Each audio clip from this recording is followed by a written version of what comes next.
السلام علیکم ورحمۃ اللہ وبرکاتہ۔ بسم اللہ الرحمن الرحیم، نحمد ونصلی علی رسولہ الکریم، اما بعد، رب اشرح لی صدری ویسر لی امری واحلل عقدۃ من لسانی یفقہوا قولی۔ اے میرے رب، میرے سینے کو میرے لیے کھول دیجئے اور میرے کام کو مجھ پر آسان کر دیجئے اور میری زبان کی گرہ بھی کھول دیجئے تاکہ لوگ میری بات اچھی طرح سمجھ سکیں۔ ربنا یسر ولا تعسر وتمم بالخیر، اے ہمارے رب آسان فرما دیجئے، مشکل نہ فرمائیے۔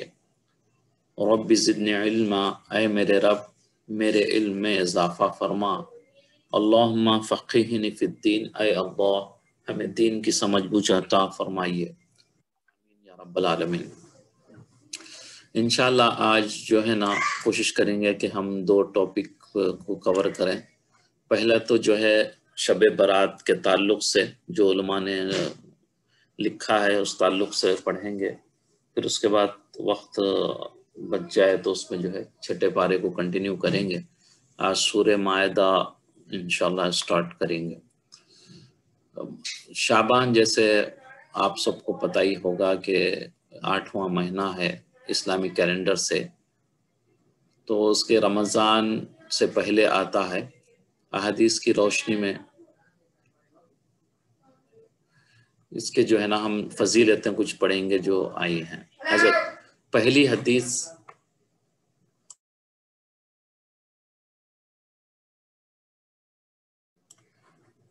حضرت عائشہ رضی اللہ تعالیٰ عنہا فرماتی ہیں کہ میں نے رمضان کے علاوہ رسول اللہ صلی اللہ علیہ وسلم کو کبھی پورے مہینے کے روزے رکھتے نہیں دیکھا سوائے شعبان کے۔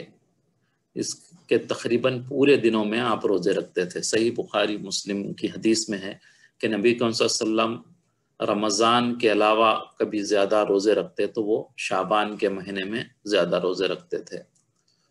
اور ایک حدیث میں اسامہ بن زید رضی اللہ تعالیٰ عنہ ارشاد فرماتے ہیں کہ نبی صلی اللہ علیہ وسلم سے سوال کیا کہ میں نے آپ کو شعبان سے زیادہ کسی اور مہینے میں نفل روزے رکھتے نہیں دیکھا۔ رسول اللہ صلی اللہ علیہ وسلم نے فرمایا کہ یہ رجب اور رمضان کے درمیان ایک مہینہ ہے جس کی برکت سے لوگ غافل ہیں۔ اس ماہ میں اللہ تعالیٰ کے سامنے اعمال پیش کیے جاتے ہیں، یعنی کہ اللہ کے پاس سال کے جو ہے نا وہ اعمال پیش کیے جاتے ہیں۔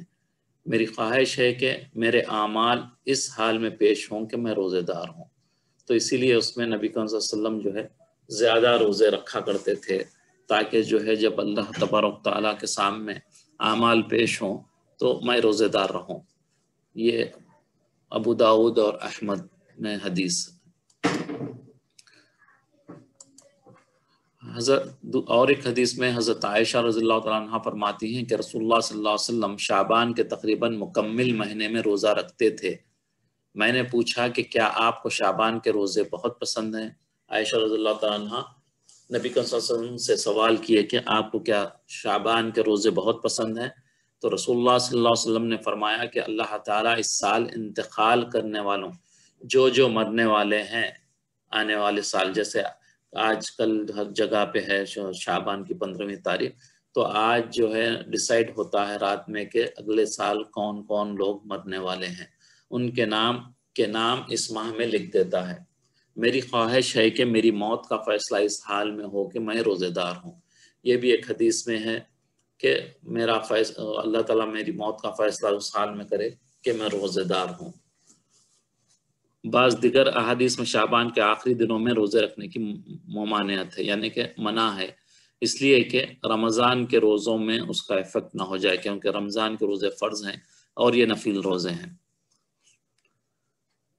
اور اسی ماہ میں شعبان 15 تاریخ کو برات، یہ فارسی کا لفظ ہے برات، خلاصی یعنی چھوٹ، نجات، تو 14 تاریخ کی سورج کا جب غروب ہونے شروع ہوتا ہے تو مغرب سے لے کے صبح صادق یعنی 15 کی مارننگ تک آپ کا کیا ہوتا ہے، پوری 15 کی رات ہے۔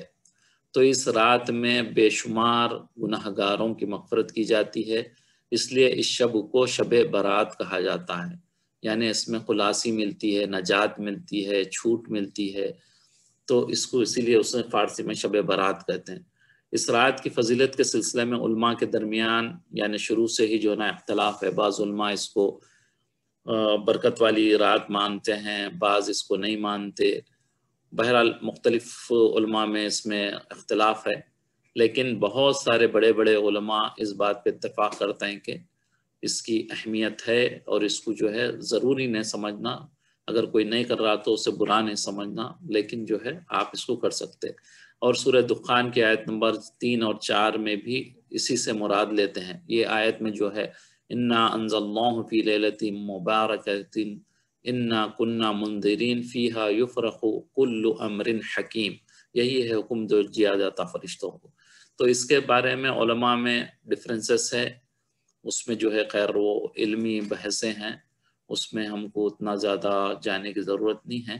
لیکن بہت بڑے علماء اس بات کو تصدیق کرتے ہیں، اس بات کو کہتے ہیں.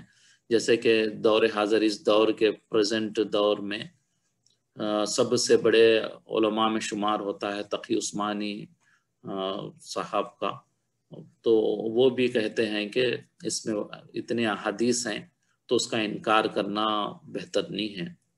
تو یہاں پہ 3 طبقے آج دنیا میں ہیں، 3 قسم کے لوگ علماء سمجھیے. تو بعض علماء تو بالکل جو ہے اس کا انکار کر دیتے ہیں کہ شب برات کوئی چیز ہی نہیں ہے، اس پہ کوئی چیز نہیں کرنا بول کے، یہ تو بالکل انکار کر دیتے بعض علماء. بعض جو ہے ہیں تو اس میں بالکل بدعت کرنے لگتے ہیں. وہ آگے ہم پڑھیں گے کیا کیا بدعت کرتے ہیں، بہت ہٹ کے جو نبی کریم صلی اللہ علیہ وسلم نے نہیں کیا وہ ساری چیزیں کرتے، صحابہ نے نہیں کیا، جو اسلاف نے نہیں کیا، اس کے بعد کے صحابہ تابعین میں کوئی نہیں کیا، وہ چیزیں کرتے ہیں. تو اس کو تو بالکل ایک بدعت اور گناہ کی طرف لے کے چلے گئے وہ لوگ. تیسرا وہ طبقہ ہے جو میڈیم ہے، نہ ہی بدعت کرتے ہیں نہ ہی اس کا انکار کرتے ہیں، یعنی کہ میڈیم بیچ کا راستہ جو کہتے ہیں نا وہ راستے میں رہتے ہیں. کچھ ہلکی پھلکی عبادت کر لیتے ہیں، اللہ تعالیٰ جتنی ان کو استطاعت دی، جتنی طاقت دی، جتنی ان کی خواہش سے آسانی سے کر سکتے ہیں اس میں جو ہے وہ اپنی عبادت کر سکتے ہیں، وہ علماء کہتے ہیں. لیکن خاص طور سے اس میں جو ہے عشاء کی نماز بجماعت کا اہتمام ہو، اور جو ہے بالکل آخر کی نماز فجر، شروع کی نماز فجر کی جو ہے آپ جماعت سے پڑھیں مرد آدمی، اور خواتین جو ہے وقت پہ پڑھیں. اور اس کے درمیان جو بھی آپ آسانی سے عبادت کر سکتے ہیں، دوسرے جو کام کرتے ہیں یعنی گناہ کے یا بیکار کی باتیں کرنا، اس کو چھوڑ کے جتنا بھی آسانی سے جاگ سکتے ہیں وہ کر کے اس میں یعنی کہ اپنی عبادت، قرآن کی تلاوت یا کوئی اور عمل کر سکتے ہیں. شب برات کی فضیلت کے متعلق 17 صحابہ رضوان اللہ اجمعین سے احادیث آئے ہیں، جن میں سے بعض صحیح ہیں، اگرچہ دیگر احادیث میں کچھ ضعیف بھی ہیں، لیکن وہ کم از کم اس قابل ہیں کہ اس پر عمل کیا جا سکتا ہے، یہ علماء نے لکھا ہے. تو اس میں کیونکہ بہت بعض اعمال ایسے ہوتے ہیں جو کنٹینیوسلی نبی صلی اللہ علیہ وسلم کے بعد صحابہ سے کنٹینیوسلی جو چلتا ہوا آتا ہے، تو ویسے اعمال بھی جو ہے نا کیے جا سکتے ہیں، اس میں اس کو ترک نہیں کرنا چاہیے. ان احادیث میں شب برات میں کسی یعنی کہ کوئی پرٹیکولر آپ کو عبادت کرنا ہے یہ کسی میں نہیں ہے حدیث میں کہ یہ فلانے بعض جیسے ہوتے ہیں اتنے 100 رکعت یہ پڑھ کے پڑھیں گے تو اتنے حج کا ثواب فلانے، تو یہ اس قسم کی کوئی احادیث نہیں ہے. صرف اس رات میں جیسے میں نے ابھی کہا تھا کہ نماز فجر اور عشاء کی جو ہے ادائیگی آپ کو جو ہے جماعت سے کی جائے، اور جو ہے نوافل پڑھیں، اگر آپ کی قضائے عمری اگر بچے ہیں آپ کی نمازیں تو وہ ادا کریں، نہیں تو پھر نوافل پڑھیں. خاص طور پر جو ہے تہجد کا اہتمام کریں، 2 رکعت سے 12 رکعت جو بھی آپ آسانی سے پڑھ سکتے ہیں. پھر قرآن کریم کی تلاوت کریں، اللہ کا ذکر کریں، اٹھتے بیٹھتے چلتے پھرتے. جیسے مغرب کا وقت شروع ہو جاتا تو لا یعنی باتیں یا بیکار کی فضول باتیں یا کوئی اور چیزیں، ٹی وی وغیرہ نیٹ وغیرہ کی چیزیں نہ دیکھ کر جو ہے اس میں اپنے رات اور اس حصے کو گزارے رات کا اللہ تعالیٰ سے، اور سب سے زیادہ جو ہے اپنے گناہوں کی معافی کریں اور دعائیں مانگیں. اس کرنے کی جو ہے نا احادیث میں رغبت دی گئی ہے، جن کا تعلق ہر رات سے ہے، یعنی کہ ہر رات میں ہوتا ہے یہ.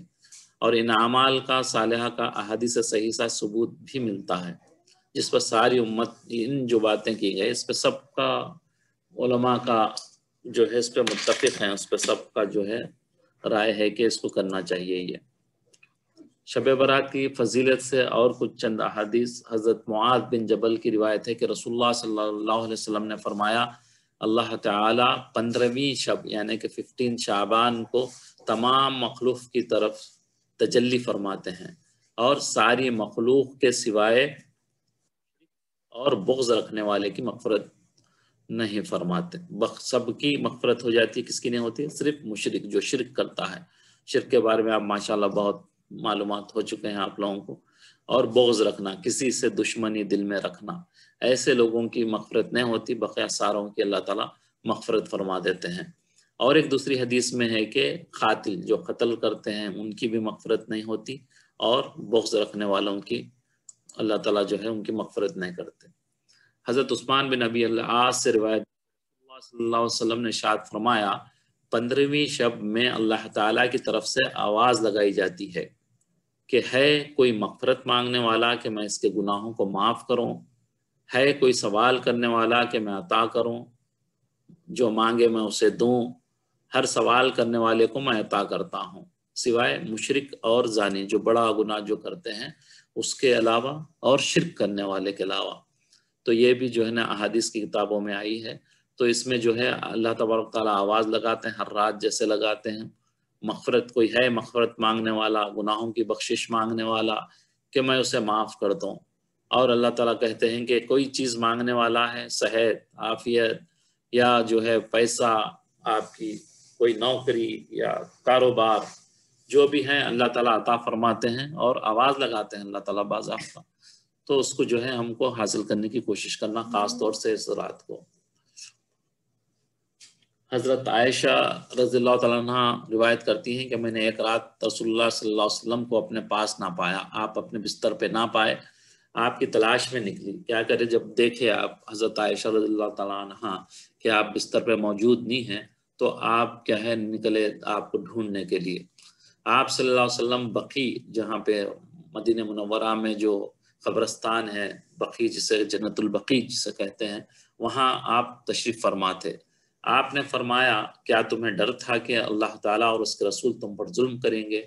اثر نبی صلی اللہ علیہ وسلم نے جو ہے نا عائشہ رضی اللہ تعالیٰ عنہ یہ سمجھی ہوں گی، سمجھ کے کہے کہ میں کسی اور دوسری زوجہ یعنی بیوی محترمہ کے پاس گیا ہوں۔ تو اسی لیے آپ نے فرمایا کہ کیا آپ کو ڈر تھا کہ میں اللہ اور اس کے رسول تم پر ظلم کریں گے؟ میں نے عرض کیا، یا رسول اللہ مجھے گمان ہوا کہ آپ دیگر ازواج مطہرات یعنی آپ اپنی دوسری بیویوں کے پاس تشریف لے گئے ہوں گے، وائفز کے پاس۔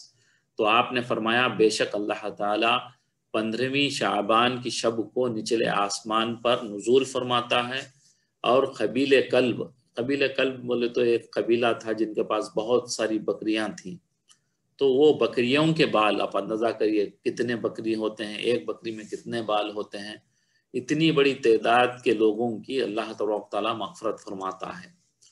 اس رات میں بے شمار لوگوں کی مغفرت کی جاتی ہے، مگر کس کی نہیں؟ مشرک کی، جو شرک کرے، اللہ کے سوا کسی اور کو بھی اللہ مانے، اسے یا عداوت کرنے والا، یا لوگوں کے ساتھ دشمنی کرنے والا، دوستوں سے، پڑوسیوں سے، رشتہ داروں سے، یا کسی اور سے، جنرل آدمی سے بھی ہو سکتی ہے دشمنی، تو وہ دشمنی کرنے والا یا رشتہ توڑنے والا، اللہ معاف فرمائے کہ بعض دفعہ جو ہے نا لڑائی جھگڑے میں یہ حد تک آدمی بڑھ جاتا ہے کہ رشتہ داری توڑ لیتے ہیں، بات چیت نہیں کرتے، ان کے گھروں کو نہیں جاتے، وہ نہ گھر آتے نہ یہ ان کے گھر جاتے، یعنی ایکسٹریم پہ چلے جاتے، تو وہ بھی جو ہے رشتہ توڑنا بہت بڑا جرم ہے اللہ کی نظر میں۔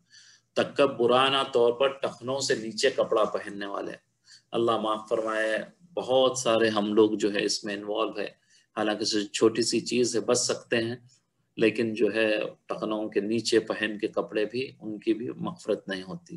والدین کی نافرمانی کرنے والے، جو والدین کے ساتھ نافرمانی کرتے ہیں، ان کی باتیں نہیں مانتے، تو ان کی بھی جو ہے مغفرت نہیں ہوگی۔ اور شراب پینے والے کی طرف اللہ تعالیٰ کی نظر کرم نہیں ہوتی، یعنی مغفرت تو بہت دور کی بات ہے، ایون اللہ تعالیٰ ان کی طرف نظر بھی نہیں دیکھتے۔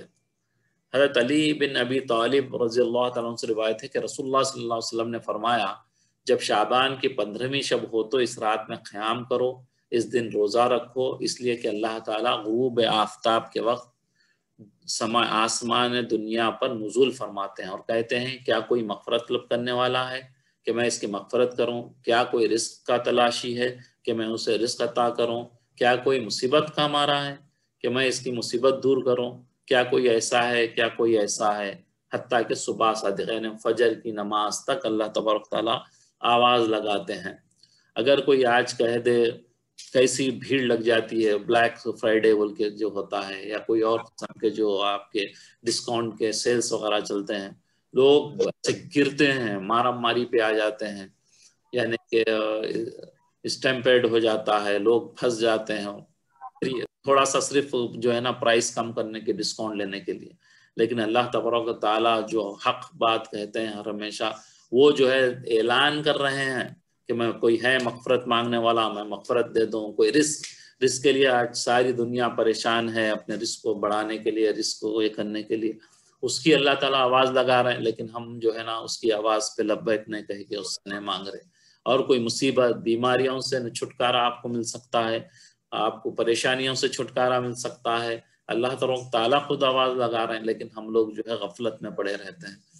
تو خاص طور سے اس رات کو کوشش کرنا کم سے کم تو جو ہے ہم جاگیں، اس رات میں ان اعمال صالحہ کا اہتمام کرنا چاہیے۔ کیا ہے، اب اس میں مختلف اعمال کر سکتے آپ، کوئی ضروری نہیں ہے کہ یہی کریں۔ عشاء کی نماز اور فجر کی نماز یہ تو فرض ہے، اس کو بجماعت ادا کریں، اور خواتین بچیاں جو ہے گھر پہ وقت پہ نماز پڑھیں، جیسے ہی مسجد میں نماز کھڑی ہو گئی وہ بھی کھڑے ہو جائے نماز کے لیے۔ بقدر توفیق نمازیں جو ہے آپ کی نفل نماز پڑھیں، خاص طور سے تہجد کا اہتمام کریں، جتنی آپ کو قرآن یاد ہے اتنی پڑھنے کی کوشش کریں، جو بھی 30 پارہ جتنے بھی صورتیں ہیں نماز میں کھڑے ہو کر اس کو پڑھنے کی کوشش کریں۔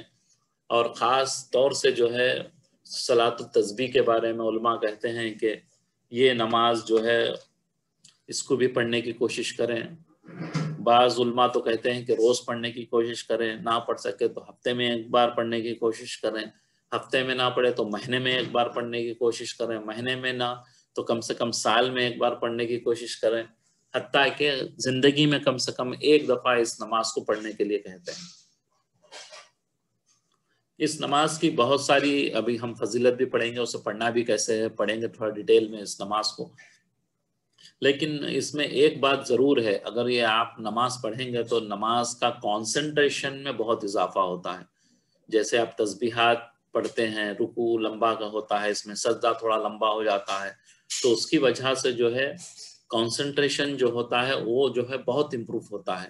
تو اس کو کوشش کرنا چاہیے، جمعہ یا کبھی بھی فرصت ہو کبھی اس کو اہتمام سے پڑھنا چاہیے۔ خاص طور سے اس رات کے لیے کہہ رہے ہیں علماء کہ اگر پڑھیں تو بہتر ہے اس کو۔ اس کے بارے میں صلاۃ التسبیح بڑی اہم اور عظیم اجر و ثواب کی حامل نماز ہے۔ یہ جو ہے نا بن نوری بول کے ایک ویب سائٹ ہے جو ایک بڑے علماء کے مدرسہ ہے، وہاں سے میں نے یہ لیا ہے، یہ ویب سائٹ سے میں نے اس کو، تو بہرحال اس میں جو ہے حدیث شریف میں حضرت عباس اور حضرت جعفر بن ابی طالب رضی اللہ تعالیٰ عنہما کو یہ نماز بڑی تاکید کے بعد بطور تحفے سکھائی تھی۔ کون؟ نبی کریم صلی اللہ علیہ وسلم۔ اس کو اپنے چچا حضرت عباس کو، حضرت جعفر بن ابی طالب کو کیا کرے، نماز بڑی تاکید کے بعد بطور تحفہ گفٹ سکھائی تھی۔ چنانچہ حضرت عبداللہ بن عباس رضی اللہ تعالیٰ عنہ سے روایت ہے کہ رسول اللہ صلی اللہ علیہ وسلم نے ایک دن اپنے چچا حضرت عباس بن عبد المطلب سے فرمایا، اے عباس، اے میرے محترم چچا، کتنی محبت سے آپ نے مخاطب کیا، اے عباس، اے میرے محترم چچا، کیا میں آپ کی خدمت میں ایک قیمتی عطیہ، تحفہ، گفٹ اور پیش نہ کروں؟ کیا میں آپ کو خاص بات بتاؤں؟ آپ نے سوال کیا، کیا میں آپ کے 10 کام اور آپ کی 10 خدمتیں کروں؟ یعنی آپ کو ایک ایسا عمل بتاؤں جس سے آپ کو 10 عظیم الشان مشقتیں حاصل ہوں، منفتیں یعنی نفع حاصل ہو۔ وہ ایسا عمل ہے کہ جب آپ اس کو کریں گے تو اللہ تعالیٰ آپ کے سارے گناہ معاف کر دے گا، اگلے بھی اور پچھلے بھی، پرانے بھی اور نئے بھی، بھول چک سے ہونے والے بھی اور دانستہ جان بوجھ کر کرنے والے گناہ ہیں۔ بعض بھول چک میں ہو جاتے، ہم کو پتہ نہیں رہتا، گناہ ہو جاتا، بعد میں پتہ چلتا یہ گناہ تھا۔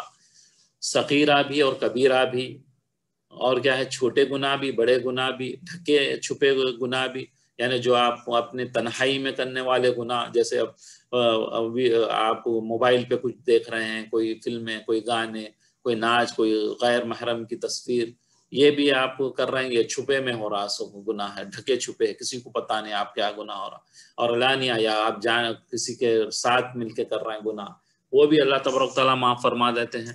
وہ عمل صلاۃ التسبیح ہے۔ میرے چچا، اگر آپ سے ہو سکے تو روزانہ یہ نماز پڑھا کریں۔ یہاں حدیث میں بالکل کلیئرلی آ رہا ہے، کیا بول رہے ہیں کہ آپ سے ہو سکے تو روزانہ یہ نماز پڑھا کریں، اگر روزانہ نہ پڑھ سکیں تو ہر جمعہ کے دن پڑھ لیا کریں، اور اگر آپ یہ بھی نہ کر سکیں تو سال میں ایک دفعہ پڑھ لیا کریں، ایٹ لیسٹ ایئرلی ونس پڑھیے کم سے کم، اور اگر یہ بھی نہ ہو سکے تو کم از کم زندگی میں ایک بار ہی پڑھ لیں۔ یہ ابو داؤد ابن ماجہ کی حدیث شریف ہے۔ اس لیے سال بھر وقتاً فوقتاً اس کو پڑھنے اور پڑھتے رہنے کی کوشش کرنی چاہیے۔ کبھی کبھی جو ہے نا کوشش کرنا چاہیے، جیسے ہی فرصت مل جاتی بندے کو تو یہ نماز کا اہتمام کرنا چاہیے۔ اور رمضان مبارک میں اور دیگر مبارک راتوں میں اور دنوں میں، جیسے شب برات، شب قدر، جمعہ کے دن میں، اس کو اور بھی زیادہ اہتمام سے پڑھنا چاہیے۔ اور یہ کوئی مشکل نہیں، بس دل میں نیکی کے حصول کا شوق اور اللہ تعالیٰ کی محبت ہونی چاہیے۔ یعنی اللہ تعالیٰ کی محبت اگر ہے، آپ کو دل میں نیکی کرنے کی خواہش ہے، تو یہ مشقت نہیں لگے گی، اس کی یعنی تکلیف نہیں لگے گی کہ اس نماز کو ادا کرنے کے لیے۔ پہلی فضیلت صلاۃ التسبیح سے 10 قسم کے گناہوں کا معاف ہونا ہے۔ یہ اس میں حدیث شریف ابو داؤد میں، یہ وہ نماز ہے جس کے پڑھنے سے 10 قسم کے گناہ معاف ہوتے ہیں۔ اگلے گناہ، پچھلے گناہ، پرانے گناہ، نئے گناہ، غلطی سے کیے ہوئے گناہ، جان کر کیے گئے گناہ، چھپ کر کیے ہوئے گناہ، کھلم کھلا کیے ہوئے گناہ، چھوٹے گناہ، بڑے گناہ۔ دوسری فضیلت، پہلی تو یہ ہے یہ گناہ معاف ہوتے ہیں 10 قسم کے۔ دوسری کیا ہے، اس میں آپ کو بینیفٹ کیا ملے گا، صلاۃ التسبیح کے بکثرت گناہوں کا معاف ہونا ہے، بہت زیادہ گناہ جو ہیں وہ معاف ہونے کا ہے۔ صلاۃ التسبیح کی برکت سے اللہ تعالیٰ بندوں کے بہت سارے گناہ معاف کرتے ہیں۔ یہ مختلف احادیث ہیں، یہ میں اب آپ کے سامنے پڑھتا ہوں۔ ہر انسانیت کی تعداد سے بھی زیادہ گناہ ہوں تو مغفرت ہو جائے گی، یعنی جتنے آدمی دنیا میں ہیں اتنے بھی آپ کے اگر سے گناہ ہیں تو اللہ تبارک تعالیٰ اس کی مغفرت فرما دیں گے۔ ریت، سینڈ کے کتنے ہوتے ہیں ذرات، اس کے پارٹیکلز، تو اتنے جتنے ریت کے تعداد کی ہے اتنے گناہ معاف ہو جائیں گے۔ ابن ماجہ کی روایت میں ہے یہ۔ سمندر کے جھاگ، سمندر پہ جو جھاگ آتا ہے اس کے اتنے بھی زیادہ گناہ اگر کسی کے بندے کے ہیں تو وہ بھی اللہ تبارک تعالیٰ یہ نماز پڑھنے سے معاف ہو جائیں گے۔ ایسا نہیں ہے کہ صرف یہی نماز ہے، اصل تو جو ہے نا فرض نماز ادا کرتے ہوئے ان نمازوں کی اہمیت ہوگی۔ ستاروں کی تعداد سے زیادہ گناہوں کو معاف ہوں گے۔ خطروں کی تعداد، پانی کے جتنے خطرے ہوتے ہیں اس کی تعداد کے برابر گناہ معاف ہوں گے۔ دنیا کے کل ایام سے زیادہ گناہوں کو معاف ہوں گے۔ دنیا کے جتنے دن ہیں اس میں جو گناہ ہوتے ہیں اس کے گناہ جتنے بھی ہوں تو وہ معاف ہو جائیں گے۔ تیسری فضیلت یہ ہے کہ بہترین تحفہ بخشش اور خوشخبری ہے۔ اس میں کیا ہے، بہترین گفٹ ہے۔ نبی کریم صلی اللہ علیہ وسلم نے اپنے چچا عباس کو جب یہ نماز تلقین فرمائی تو انہیں اس نماز کی تاکید بھی فرمائی اور اس نماز کو تحفہ، بخشش اور خوشخبری قرار دیا۔ یہ ابو داؤد کی حدیث شریف ہے۔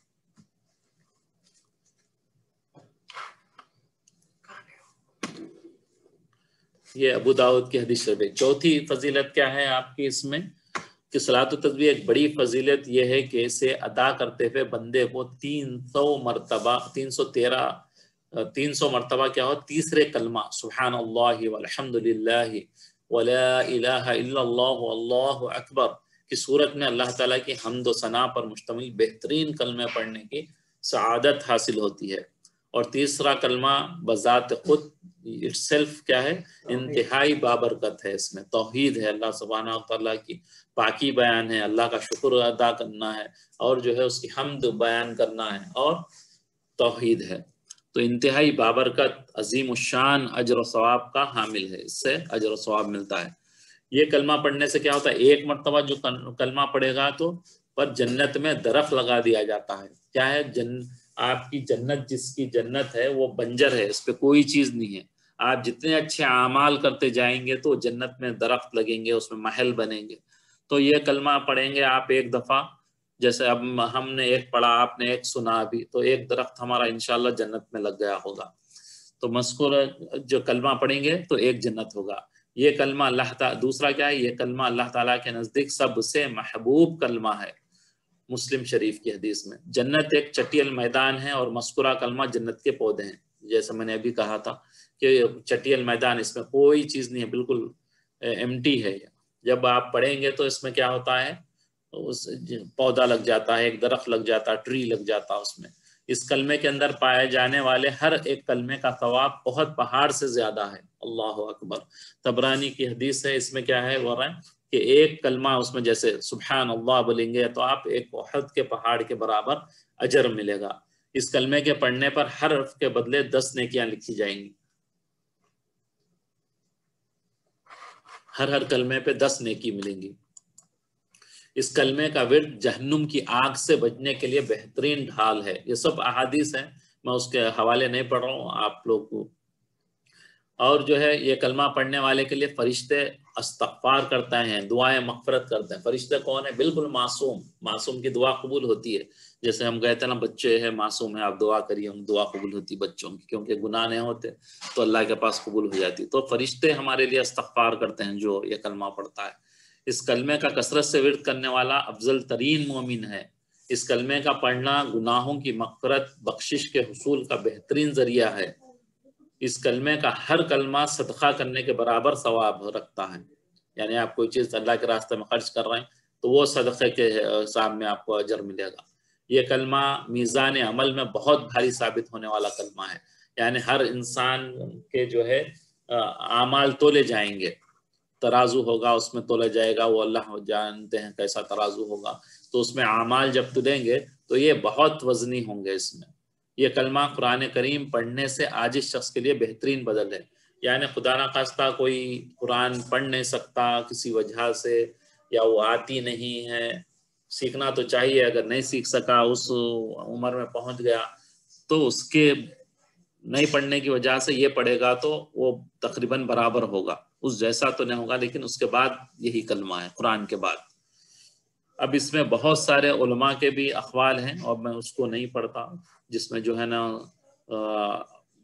بڑے بڑے علماء، مبارک، عبداللہ بن مبارک، عبدالعزیز بن ابی، یہ سب بڑے بڑے علماء ہیں، انہوں نے سب نے کہا ہے، علامہ تقی الدین سبکی، سب نے نماز کی فضیلت کو تسلیم کیا ہے اور اس کو جو ہے نا پڑھنے کا کہا ہے۔ اور جو ہے یہ امام حاکم رحمۃ اللہ علیہ نے بھی لکھا ہے کہ یہ حدیث صحیح ہونے پر دلیل ہے، صحیح کہا ہے اس کو۔ عبداللہ بن مبارک رحمۃ اللہ علیہ نے بھی کہا ہے یہ 4 رکعت والی نماز ہے۔ اب اس کو تھوڑا پڑھنے کا طریقہ آپ لوگ شاید جانتے بھی ہوں گے، لیکن میں یہاں دہرا دیتا ہوں تاکہ جو نہیں جانتے ہیں ان کو پڑھنے کی آسانی ہو جائے۔ تو 300 مرتبہ تسبیحات پڑھنا ہے۔ کیا ہے، پہلے جو ہے نیت جیسے پڑھتے ہیں، جو بھی آپ یا دل میں کرتے ہیں، نیت کرنے کے بعد 4 رکعت صلاۃ التسبیح نماز پڑھ رہا ہوں، اللہ اکبر کر کے پھر آپ جو ہے ہاتھ باندھ دیں گے، نیچے ہاتھ لے آئیں، اور حسب معمول جو کیا کریں گے، آپ ثنا پڑھیں گے۔ ثنا کے بعد آپ جو ہے اعوذ باللہ، بسم اللہ پڑھنے کے بعد سورہ فاتحہ پڑھیں گے۔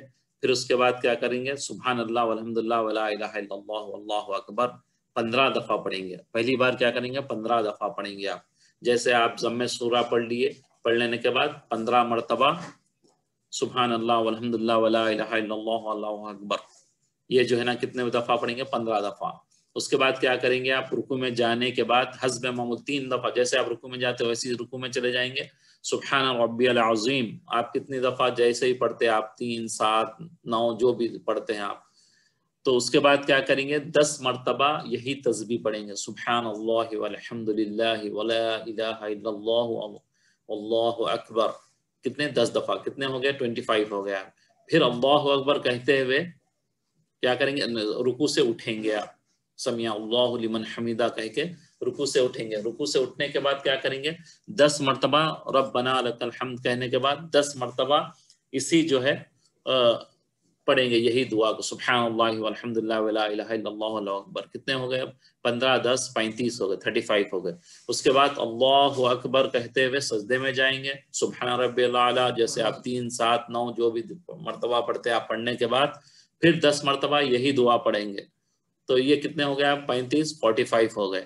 اس کے بعد سجدے سے اٹھ کر جب بیٹھتے، جلسہ جسے کہتے ہیں ہم، اس میں جب بیٹھتے آپ سجدے کے 2 سجدے کے درمیان جو بیٹھتے تو وہاں کیا کریں گے؟ اللہ اکبر جب بول کے بیٹھیں گے آپ تو پھر کیا کریں گے؟ یہاں پہ 10 مرتبہ پڑھیں گے. 45 55 ہو گئے آپ کے.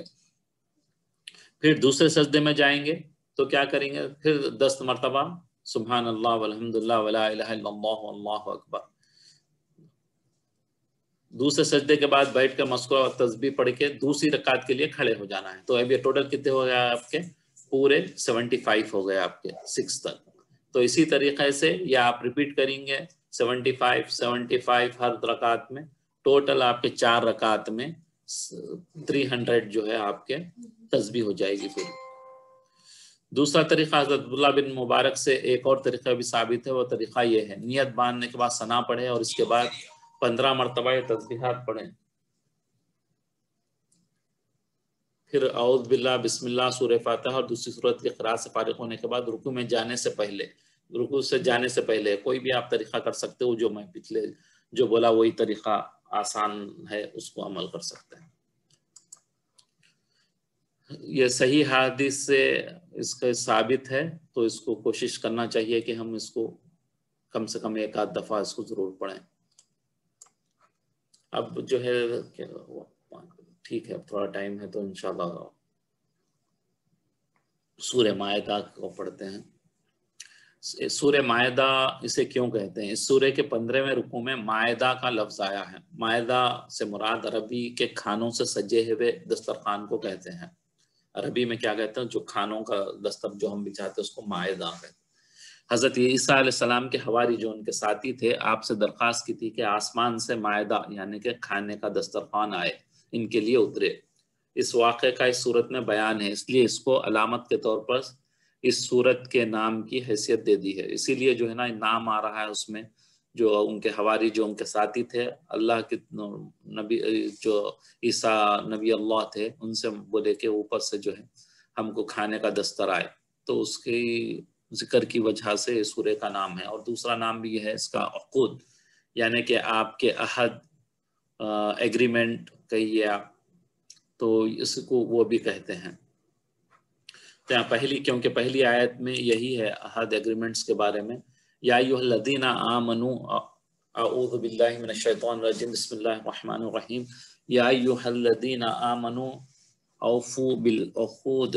اللہ تعالیٰ نے ایمان والوں کو حکم دیا ہے کہ کیا ہے؟ اے جو ایمان لے آئے ہو، اے ایمان والو، پورا کرو عہد اور قول، اپنی بات اور قول.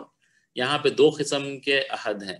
ایک تو جو ہے عہد ہے اللہ اور اس کے رسول کے ساتھ جو ہم نے عہد کیا ہے، وہ عہد ہے. ایک جو ہے ہم لین دین میں یا دوسرے چیزیں جو ایگریمنٹس ہمارے ہوتے ہیں، نکاح ہو رہا ہے یا کوئی اور چیزیں آپ کے بزنس میں ہو رہا ہے یا کوئی رشتہ داروں کے ساتھ، تو وہ ہے. تو 2 ٹائپ کے آپ کے ایگریمنٹس ہیں، ایک اللہ اور اس کے رسول کے ساتھ اور دوسرا یہ. اس کی تھوڑی سی تفصیل ہم پڑھتے ہیں. جو بندے آپس میں ایک دوسرے سے عہد کرتے ہیں لین دین کا، جیسے نکاح ہو گیا یا کوئی چیز خرید رہے ہیں بیچ رہے ہیں، یا جو ہے آپ کی بزنس میں ہے یا کمپنیز کے ایگریمنٹس ہیں، یہ تمام معاہدے جو شرطیں آپس میں طے ہو جائیں، اس قرآنی حکم سے اس کی پابندی ہر پر فریض ہے. یعنی کہ جو ہم ایگریمنٹ کرتے ہیں ایک دوسرے سے، یہاں پہ ہم کو حکم ہے کہ اس کو لازم پابندی کرنا چاہیے، اس پہ جو ہے عمل کرنا چاہیے. جو ایگریمنٹ ہے اس سے ایک لفظ بھی آگے پیچھے بندہ نہیں ہٹنا چاہیے.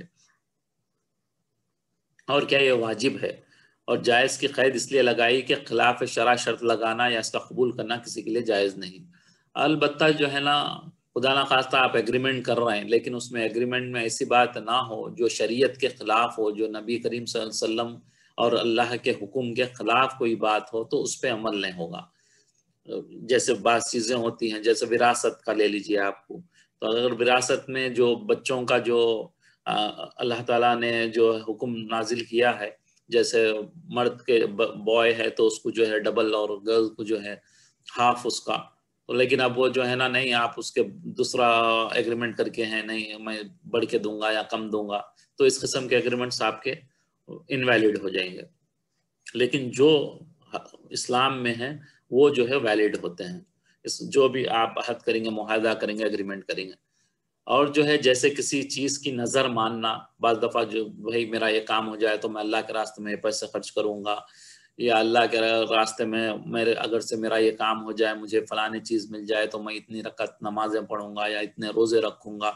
یہ اس قسم کی اگر سے آپ نے نظر مانی ہے تو اس کو بھی پورا کرنا لازم ہے. یا قسم کھائی ہے، اللہ کی قسم کھائی ہے کہ میں ایسی چیز ہونے پر فلاں چیز کروں گا، تو یہ ذمے ہو جائے گا آپ کے، اور آپ کو اس کو پورا کرنا ضروری ہے. دوسرا جو ہے اب یہاں پہ کیا ہے، ایک تو یہ انسان لوگوں سے ہوا یہ ہم نے، اور دوسرا کیا کرے عہد ہم نے لا الہ الا اللہ محمد الرسول اللہ جب ہم نے پڑھا ہے تو یہ اللہ کو ہم نے معبود یعنی عبادت کے لائق، اسی کی عبادت کرنے والا ہم نے مان لیا ہے. ہمارا جو ہے نا کیا ہے، ہم نے ایگریمنٹ کیا ہے اللہ سے کہ ہم آپ کو مانتے ہیں، آپ کے علاوہ کوئی اور عبادت کے لائق نہیں، آپ کی بندگی آپ کے لائق کوئی نہیں ہے. ہم نے کہہ دیا ہے. کہنے کے بعد کیا ہوگا، ہم اللہ کو جب اللہ مان لیے، عبادت کے لائق مان لیے، تو اس کے پورے حکموں پہ چلنا بھی ہم کو لازم ہے. اس نے جو قرآن میں اپنے کو حکم دیے اور نبی کریم صلی اللہ علیہ وسلم کے ذریعے جو حکم ہم تک پہنچائے ہیں، وہ سب حکموں کو ہم کو ماننا ہے. اس میں کوئی آگے پیچھے اس کو چھوڑنا پکڑنا، کچھ پا لیے کچھ کر لیے کچھ نہیں کر لیے، یہ نہیں چلے گا. پورے کے پورے ہم کو اسلام میں اللہ کے حکم کو ماننا ہے، چاہے ہمارا دل مانے یا نہ مانے، چاہے لوگ مانے یا نہ مانے، چاہے آپ کے فرینڈس ایکسیپٹ کرے یا نہ کرے، کسی سے ہم کو غرض نہیں ہے. یا والدین آپ کو پسند کرے نہ کرے، یا بچے پسند کرے نہ کرے، اللہ کا حکم آ جائے تو سب کو ہم کو مان لینے کا ہے. اور صدقے دل سے، دل محبت سے، دل سے جیسا ہوتا ہے نا، نہیں ایسی مان رہے ہیں، نہیں دل سے ماننا ہے ہم کو. اور کیا ہے، بسم اللہ الرحمن الرحیم، السلام علیکم. اور کیا ہے دوسرا، ہم نے نبی کریم صلی اللہ علیہ وسلم کا محمد الرسول اللہ، ہم نے جو ہے نا نبی کریم صلی اللہ علیہ وسلم کو اللہ کا رسول مانا ہے. تو اللہ کا رسول مانے ہیں تو نبی کریم صلی اللہ علیہ وسلم کی جتنی آپ کی سنتیں ہیں اور جو نبی کریم صلی اللہ علیہ وسلم نے ہم کو ہدایت دی ہے، جن چیز سے ان سے بچنے کا ہم کو نبی کریم صلی اللہ علیہ وسلم نے حکم دیا ہے، جن چیزوں کو کرنے کا حکم دیا ہے، ان سب کو ہم کرنا لازم ہے ہم پہ. کوئی حکم کو بھی ہم نہ ہی چھوٹا سمجھ سکتے، نہ ہی اس کو چھوڑ سکتے. برا تو بہت دور کی بات ہے، چھوٹا بھی نہیں سمجھ سکتے ہم اس کو. خدا نہ خواستہ آپ اس پہ عمل نہیں کر رہے ہیں تو یہ گناہ ہے، لیکن اس کو برا تو قطعی نہیں سمجھنا چاہیے. تو اور کیا ہے، ہم کو اس سے کوئی نبی صلی اللہ علیہ وسلم کی فرما برداری سے، ان کی اطاعت سے منہ نہیں موڑنا ہے. جو ہم پہ نبی صلی اللہ علیہ وسلم نے کہا ہے ان سب چیزوں کو ماننا ہے. اسی اصول کے مطابق جو گزرے دونوں چیزیں نبی صلی اللہ علیہ وسلم اور ان کے جو اللہ اور رسول کے فرمان کے موافق ہوتا ہے، وہ اللہ تعالیٰ کے نزدیک سچا مومن اور مسلم ہوگا. کیا ہوگا یہ، اگر یہ ہم اللہ اور اس کے رسول کی بات اطاعت کریں گے، اس کی بات کو مانیں گے، تو وہی اللہ کی نظر میں سچا مومن ہوگا. اسی لیے اللہ تعالیٰ بار بار قرآن میں فرما رہے ہیں، یا ایھا الذین آمنوا، اے لوگو جو ایمان لائے. ایمان لانے والا کون ہوگا، جو اللہ اور اس کے رسول کے حکموں پر چلے گا. اب جو ہے نا حرمت، جو کن چیزوں کو حرام کیا گیا ہے اس کے بارے میں اس آیت ہے. حرمت علیکم المیتۃ والدم ولحم الخنزیر وما احل لغیر اللہ بہ والمنخنقۃ والموقوذۃ والمتردیۃ والنطیحۃ وما اکل السبع الا ما ذکیتم وما ذبح علی نصب وَأَن تَسْتَقْسِمُوا بِالْأَزْلَامِ ذَلِكُمْ فِسْقٌ. اب یہاں پہ کیا ہے، حرام کر کیے گئے ہیں مردار اور خون. میں شاید اس سے پہلے بھی کہا تھا، یعنی ہم لوگ تو نہیں کھاتے، غیر قوم میں جو ہے ابھی بھی ہے یہ کہ خون جو ہوتا ہے بکری گائے کا، اس کو جو ہے سالڈ جب ہو جاتا ہے اس کو تو تل کے کھاتے ہیں وہ لوگ. تو یہ حرام ہے اپنے پاس. اور جو ہے پوک حرام ہے. اور جو جانور جس پہ اللہ کا نام نہ لیا ہو، بعض جانور جیسے اب امریکہ، لندن یا ایسی جگہوں پہ بغیر اللہ کے نام لیے ہوئے چیزوں کو ذبح کرتے ہیں. مشین سے ذبح ہوتے ہیں جس پہ کلمہ وغیرہ نہیں ہوتا، تو یہ ہمارے لیے حرام ہے. اسی لیے بہت احتیاط کی ضرورت ہے. جہاں ہم گوشت وغیرہ لے رہے ہیں یا مرغی وغیرہ لے رہے ہیں تو پہلے جو ہے مسلم کی دکان ہو، پھر جو ہے بندہ اچھا ہو جو اس پر عمل کرتا ہو، پھر اس سے تحقیق بھی کر لینا چاہیے کہ اس سے پوچھنا چاہیے کہ بھئی یہ چیزیں ہوتی یا نہیں، ورنہ جو ہے آپ کا وہ حرام ہو جائے گا. حرام کے بہت برے اثرات ہوتے ہیں. جو حلال چیز سے جو ہے چیزیں جو نور پیدا ہوتا ہے، اور جو حرام چیزوں سے جو ہے نا دل میں ظلمت اندھیرا آتا ہے، اس کی وجہ سے کاہلی ہوتی ہے عبادات میں، تو یعنی بڑا خسارے والا چیز ہوتی ہے. ہم لوگ جو ہے اس پہ اتنا خیال نہیں کرتے، لیکن اس کے بڑے بڑے مصیبتیں ہوتی ہیں. ایک واقعہ بتاتا ہوں میں جلدی سے.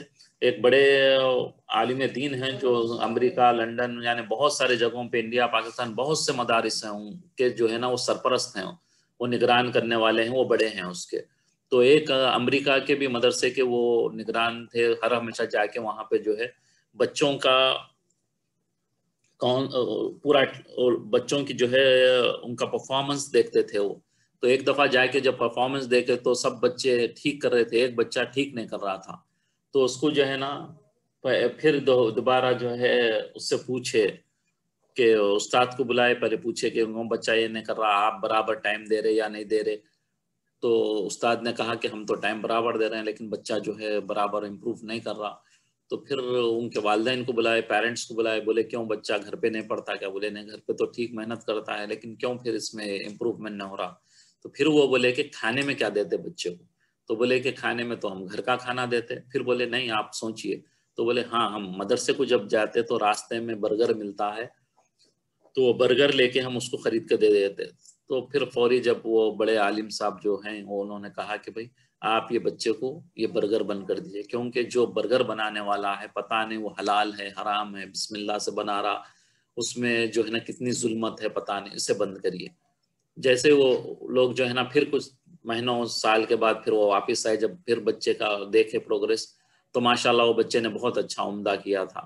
تو پھر جب پوچھے ان کے پیرنٹس سے تو بولے کہ ہم نے وہ روک دیا تھا. تو اس کی وجہ سے فائدہ ہوتا. تو یہ بچوں کو جو ہے بہت حفاظت کرنی چاہیے کہ بہتر جو ہے حلال والی چیزیں کھلانی چاہیے. اور بغیر اللہ کے اس کے کیے گئے ہوئے ہو، کاٹے گئے ہوں جس پہ اللہ کا نام نہ لیا گیا ہو، یا گلا گھونٹ کے مارتے بعض جگہوں پہ، وہ بھی نہیں، آپ کو حرام ہے. کاٹے نہیں اس کو بلکہ گردن موڑ دیے اس کی، تو وہ حرام ہے.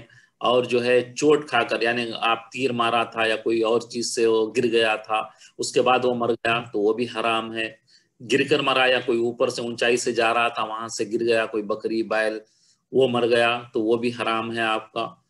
ہاں اگر سے گر گیا آپ فوری جا کے اس کو کاٹ دیے اور اس کا بلڈ نکلا تو پھر جب حلال ہے، ورنہ اگر سے بلڈ نہیں نکلا تو سمجھیے کہ وہ حرام ہے. اور سینگ مار کے ایک دوسرے سے جب لڑتے ہیں تو وہ بیل گائے جو ہے ایک دوسرے کو مارتے ہیں، اگر اس کی وجہ سے وہ مارنے کے بعد مر گیا تو وہ بھی حرام ہے. اور جس کا درندہ کوئی دوسرا جو ہے وائلڈ اینیمل نے پکڑا تھا اور اس کو اس کی وجہ سے مر گیا تو وہ بھی حرام ہے. اگر پکڑا ہے تو آپ کاٹ دیے، خون نکلا تو پھر وہ جائز ہو سکتا ہے، لیکن ورنہ وہ حرام ہو جاتا. اور جو تم نے ذبح کر لیا، صرف جو ہے نا آپ نے ذبح اس سے پہلے کر لیا، مرنے سے پہلے، تو وہ آپ کو حلال ہے. وما ذبح علی نصب، بعض جو ہے نا درگاہوں کے نام پہ یا کچھ پیروں کے نام پہ کاٹتے، وہ بھی جائز نہیں ہے. ان کا نام لے کے کاٹتے وہ جائز نہیں ہو. اور کیا ہے، یہ تقسیم کے ذریعے قرآن کے تیروں کے ذریعے بعض تیریں مار کے قرآن انداز، اس سے پہلے بھی ہم نے پڑھا تھا، وہ لاٹری کی طرح جو ہے اس کو مارتے کہ میرا تیر لگے گا تو یہ حصہ لوں گا، اور آپ کا وہ جہاں پہ لگے گا وہ پارٹ لیں گے ہم، بول کے پڑھے تھے نا ہم نے، وہ بھی حرام ہے. یہ سب گناہ کے کام ہے.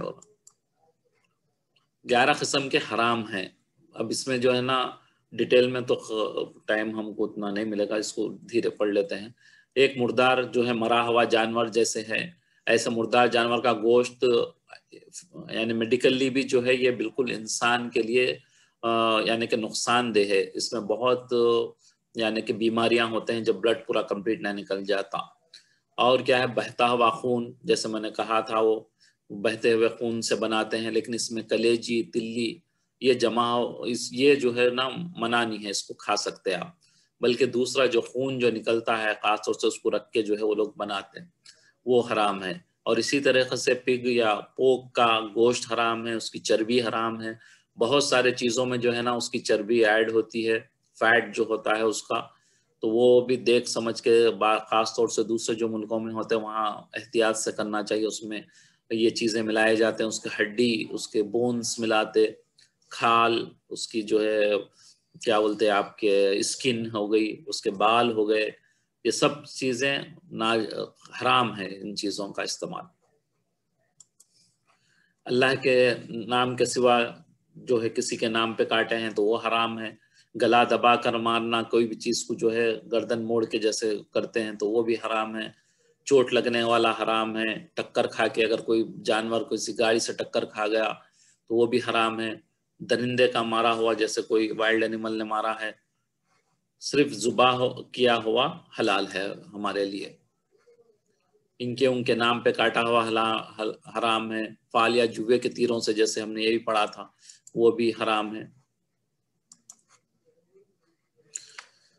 اور جو ہے اب یہ دوسری آیت ہم پڑھیں گے، یہاں پہ جو ہے نا احلت لکم بہیمۃ الانعام الا ما یطلع علیکم غیر محل صید وانتم حرم، تمہارے لیے تمام یعنی کہ 4 پیر والے جانور سب حلال کیے گئے ہیں مگر جن کا ذکر آگے آتا ہے، یعنی پورے نہیں ہیں اس میں، سب 4 لیگس کے جو ہیں وہ سب حلال نہیں، اس میں آگے اس کے ڈیٹیلز آ، لیکن شکار کو حلال مت سمجھنا جس حالت میں کہ تم احرام میں، یعنی احرام میں جب ہو تو وہ شکار نہ کرنا، یہ آیت ہے ان اللہ یحکم ما یرید، بے شک اللہ تعالیٰ جو چاہیں حکم کرتے ہیں، جب احرام میں ہوتے ہیں، جب اس وقت پہلے ہوتا تھا ابھی تو کوئی شکار نہیں کرتا، جو احرام میں ہوتے ہیں ان کے لیے حرام ہوتا یہ کرنا۔ تو اب یہاں پہ حرام اور حلال کے جانوروں کی تھوڑی ڈیٹیل ہے، اس میں اونٹ کیمل حلال ہے، گائے، کو، بیفلو، آپ کے بھیڑ، بکری، شیپ، گوٹ، اس کے دونوں میل فیمیل دونوں سب جائز ہے، البتہ طبعی موت وغیرہ کی حالت میں حرام ہے، یعنی کہ خود ہی مر گئے وہ کوئی بیماری سے تو وہ حرام ہے۔ خنزیر حرام ہے جیسا آگے آیت میں آ گیا ہے، پچھلی آیت میں۔ گدھا، خچر وغیرہ حرام ہے، ڈونکی، بلی بھی حرام ہے جیسا حدیث میں آیا ہے۔ ہرن، نیل گائے، گھوڑا وغیرہ جو انعام کے مشابہ ہیں حلال ہیں، یہ حلال ہیں، لیکن خاص طور سے گھوڑا جو ہے یعنی کہ مطلب بالکل ایسا حلال نہیں ہے جیسے بیل بکری وغیرہ ہے، تو اس کو اتنا زیادہ استعمال نہیں کرتے، بعض جگہوں پہ گھوڑا بھی بناتے ہیں، لیکن ہرن وغیرہ جو وحشی جانور ہیں حرم اور احرام میں ان کا شکار نہ کرنا، ہرن ہے حلال ہے لیکن اس کا احرام میں جو ہے وہ نہ کرنا، احرام ہو تو کوئی بھی نہ کرنا۔ دریائی شکار یعنی مچھلی حرم اور احرام میں حلال ہے، البتہ مچھلی پکڑ سکتے آپ، احرام میں بھی اگر ہیں تو آپ مچھلی پکڑ سکتے، جتنے وائلڈ اینیملز ہیں وہ سب حرام ہیں۔ الیوم یئیس الذین کفروا من دینکم فلا تخشوہم واخشونی الیوم اکملت لکم دینکم واتممت علیکم نعمتی ورضیت لکم الاسلام دینا فمن اضطر فی، اب یہاں پہ جو ہے نا آپ کو اللہ تبارک تعالیٰ فرما رہے ہیں آج کے دن نا امید ہو گئے کافر لوگ تمہارے دین سے، سو ان سے مت ڈرنا اور مجھ سے ڈرتے رہنا۔ اللہ بول رہے ہیں کہ دین اب جو ہے نا مکمل ہو رہا، آگے آیت میں ہے کہ اب دین کمپلیٹ ہو گیا، تم مجھ سے ہی ڈرو، کسی اور سے نہ ڈرو، کافر سے نہ ڈرو، آج کے دن تمہارے لیے تمہارے دین کو میں نے مکمل کر دیا، کمپلیٹ کر دیا، اور میں تم پر اپنا انعام کر دیا۔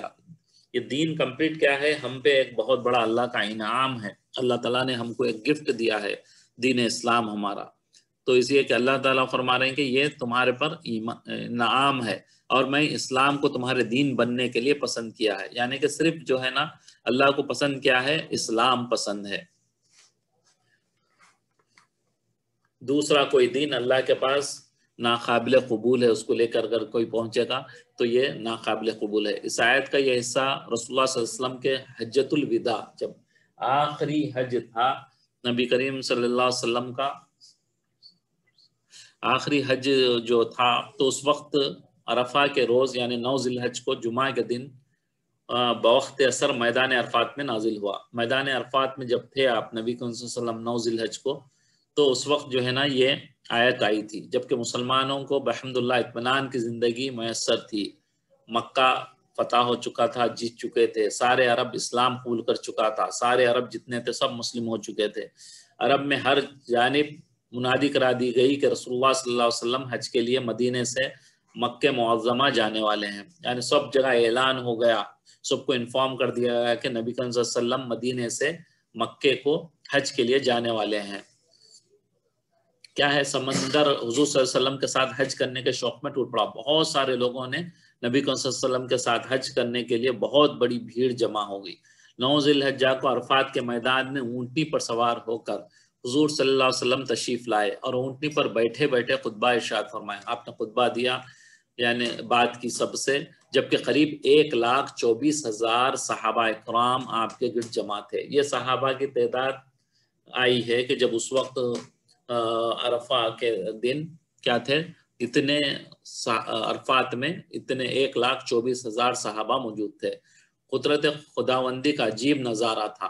یہی سرزمین تھی کہ جس سے 10 سال قبل حضور صلی اللہ علیہ وسلم کو ہجرت پہ مجبور کر دیا تھا. یہاں سے جو ہے نا کتنی تکلیفیں دی تھی نبی کریم صلی اللہ علیہ وسلم کو، اتنا مجبور کر دیے تھے نبی کریم صلی اللہ علیہ وسلم کو کہ آپ ہجرت کر کے وہاں سے مائگریٹ کر کے کہاں جانا پڑا تھا، مدینہ منورہ چلے جانا پڑا تھا. آپ کے بچیوں پہ تکلیفیں، آپ کو تکلیفیں، آپ کو جو ماننے والوں کے لیے تکلیفیں، بہت تکلیفیں دی تھی. تو 10 ایئرز بیفور یہ حالت تھی، وہاں سے جو ہے نبی کریم صلی اللہ علیہ وسلم کو چھوڑ کے چلے جانا پڑا تھا. لیکن آج کیا ہے، ماشاءاللہ سے پھر جب آپ واپس آئے 10 سال کے بعد تو 1,24,000 سے زیادہ صحابہ آپ کے ساتھ تھے. خطبے کے دوران حضور صلی اللہ علیہ وسلم نے فرمایا، تم سے قیامت میں میری بابت سوال کیا جائے گا. یعنی قیامت میں تم سے سوال کیا جائے گا، تم کیا جواب دو گے. تو میرے بارے میں جو ہے نا قیامت میں آپ لوگوں سے سوال ہوگا تو آپ لوگ کیا جواب دیں گے. تمام حاضرین نے سب ایک ساتھ آواز بولی کہ ہم گواہی دے گئے کہ آپ نے اللہ کا پیغام ہم تک پہنچا دیا. اللہ نے آپ کو جو جو چیزیں دی تھی آپ ہم کو پہنچا دیا، بلکہ پہنچایا ہی نہیں، اس کا حق بھی ادا کیا. یعنی کہ جو اللہ تعالیٰ نے آپ کو چیزیں عطا کی تھیں، جو جو حکم عطا کیے تھے، جو جو اعمال عطا کیے تھے، وہ سب آپ کو بہترین طریقے سے ہم تک بتایا اور پریکٹیکلی بتا کر ہم کو پہنچایا. اور امت کو نصیحت کرنے میں کوئی وقت آپ نے نہیں چھوڑا. اور اللہ کی امانت جو اللہ نے دی تھی اسلام کی، وہ برابر ٹھیک ٹھیک ہم تک پہنچا دیا، اپنا فرض ادا کیا. سب صحابہ نے یہ ایک ساتھ کہا. یہ سن کر آپ نے آسمان کی طرف انگلی اٹھائی اور 3 بار فرمایا، اے اللہ تو گواہ رہنا، اے اللہ تو گواہ رہنا، اے اللہ تو گواہ رہنا. تو نبی کریم صلی اللہ علیہ وسلم جب صحابہ کہے تو یہ جو ہے نا 3 دفعہ آپ نے انگلی اٹھا کے یہ کہا. تو جبھی اس وقت جو ہے نا یہ آیت نازل ہوئی ہے. لکھا ہے کہ کیا ہے یہ بات، اسی آیت کے نزول کے بعد صرف 81 ڈیز کے بعد نبی کریم صلی اللہ علیہ وسلم کا انتقال ہو گیا، اس دنیا سے آپ چلے گئے. یہ آیت آخری تھی جب آپ کی آیت آئی تھی، تو اس کے بعد 81 ڈیز آپ زندہ رہے. لکھا ہے حضرت ابو بکر صدیق رضی اللہ تعالیٰ عنہ نے جب یہ آیت سنی تو رونے لگے اور سمجھ گئے کہ رسول اللہ صلی اللہ علیہ وسلم جو بھیجے گئے تھے اس دنیا میں، ان کا جو ایک مشن اللہ نے ان کو دیا تھا وہ کمپلیٹ ہو گیا. اور تعلیم عبادت کے لیے تھی. نبی کریم صلی اللہ علیہ وسلم کو جو ہے پورے احکام، دین کے احکام دے کے جو اللہ تعالیٰ بھیجے تھے پوری دنیا کے لیے، وہ سارے چیزیں آج کمپلیٹ ہو گئے. تو اس کی وجہ سے اب ابو بکر صدیق رونے لگے کہ اب نبی کریم صلی اللہ علیہ وسلم کی جو اصل مشن تھا وہ کمپلیٹ ہو گیا. تو اب جب مشن کمپلیٹ ہو گیا تو کیا ہوگا، تو پھر اب کوئی بھی چیز کمپلیٹ ہو جاتی ہے تو پھر اس کو جو ہے اللہ تعالیٰ واپس لے لیں گے بول کے آپ رونے لگے. جب یہ غرض پوری ہو گئی اور سب چیزیں ہدایت بیان کرنے کی ضرورت باقی نہیں رہی، اب کوئی مزید ہدایت دینے کی ضرورت نہیں رہی، تو حضور صلی اللہ علیہ وسلم اب اس دنیا سے پردہ فرمائیں گے. چنانچہ صدیق اکبر کا یہ خیال درست تھا اور اس آیت کے نزول کے بعد صرف 81 ڈیز کے بعد آپ جو ہے نا دنیا سے رخصت ہو گئے. 9 روز قبل جو ہے انتقال سے آپ کے 9 ڈیز بیفور یہ آیت آئی تھی.